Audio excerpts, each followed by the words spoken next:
Bahay sa dulo ng kalsada. Sa isang liblib na bayan, nakatayo ang isang napakalaking lumang bahay na matagal nang walang tira. Sa unang tingin, mistulang isang antigong mansyon na may matatayog na haligi, malalawak na bintana at isang hagdang yari sa kahoy. Ngunit sa kabila ng ganda nito, may isang misteryo na bumabalot sa bawat sulok ng bahay. Isang misteryong matagal nang kinatatakutan ng mga taga roon.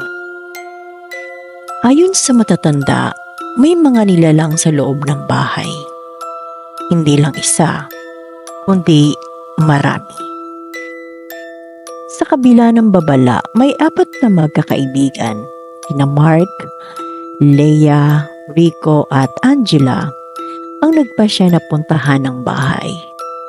Mahilig sila sa paranormal investigations, kaya naman naisip nilang dokumentuhin ang kanilang pagbisita sa lugar. Bitbit ang kanilang camera, flashlight at EVP recorder, pumasok sila sa loob.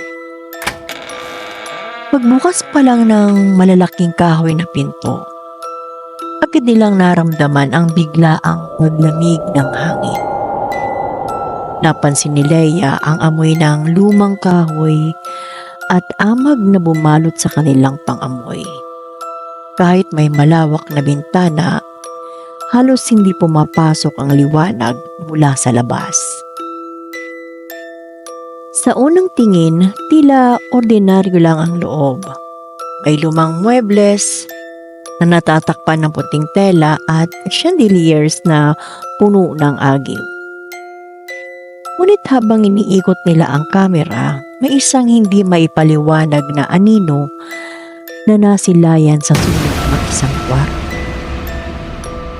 Habang kinukunan ni Rico ng video ang loob ng bahay, biglang may maliit na figura na tumakbo mula sa isang kwarto patungo sa hagdanan. Napatigil silang lahat.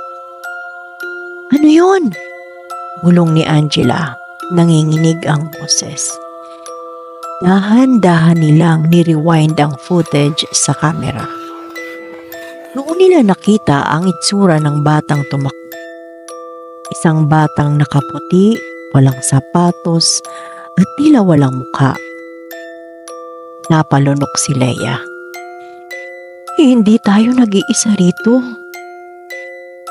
Habang iniikot nila ang kamera, napansin nila ang isang malaking portrait na nakasabit sa dingding sa tapat ng hagdanan. Isang babaeng may mahabang buhok ang nasa larawan, suot ang isang lumang bestida. Ngunit ang hindi maipaliwanag, parang gumagalaw ang mga mata nito. Biglang may bumagsak na bagay mula sa taas ng hagdan. Napatili si Leia nang makita nilang isang lumang manika ang gumulong pababa.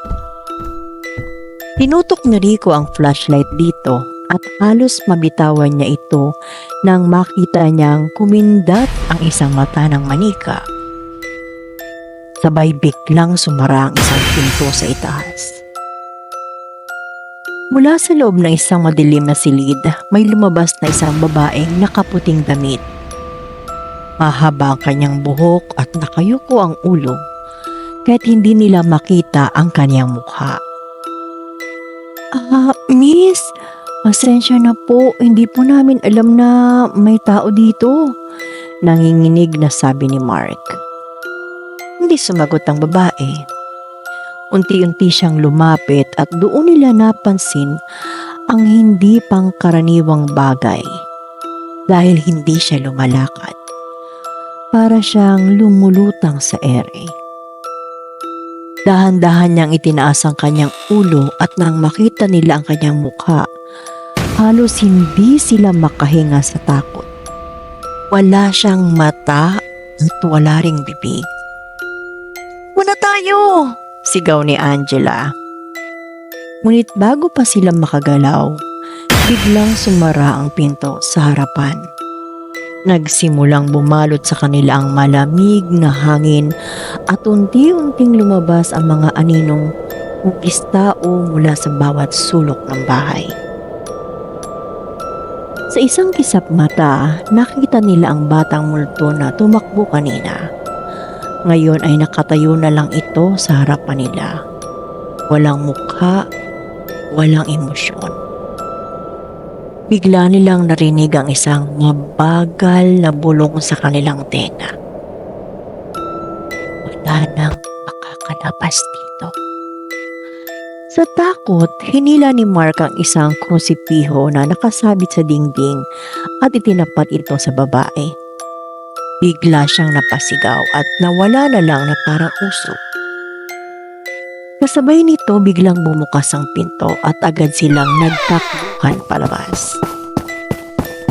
Pagkatapos ng insidente, nalaman nila na ang bahay ay dating pagmamay-ari ng isang mayamang pamilya noong 1800s. Ang anak na babae ng pamilya, ang nasa portrait, ay isang dalaga na pinatay ng kanyang sariling pamilya matapos siyang mahulog sa isang bawal na pag-ibig. Ang batang multo? Ayon sa tala, mayroon silang batang kasambahay noon na namatay matapos mahulog mula sa hagdanan. At hanggang ngayon, siya pa rin ang patuloy na tumatakbo sa bahay. Wala nang buhay, ngunit hindi rin matahimik. Hanggang ngayon, may mga nagsasabing may naririnig pa ring yabag at bulong sa loob ng bahay, lalo na kapag malapit ng maghating gabi. At kung sakaling makita mo ang batang tumatakbo sa dilim, huwag kang lalapit. Baka ikaw ang sunod niyang isama. May sarili po ba kayong kwentong katatakutan?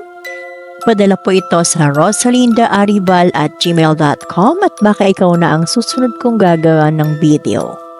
At mag-subscribe din po kayo sa channel ko. Bye!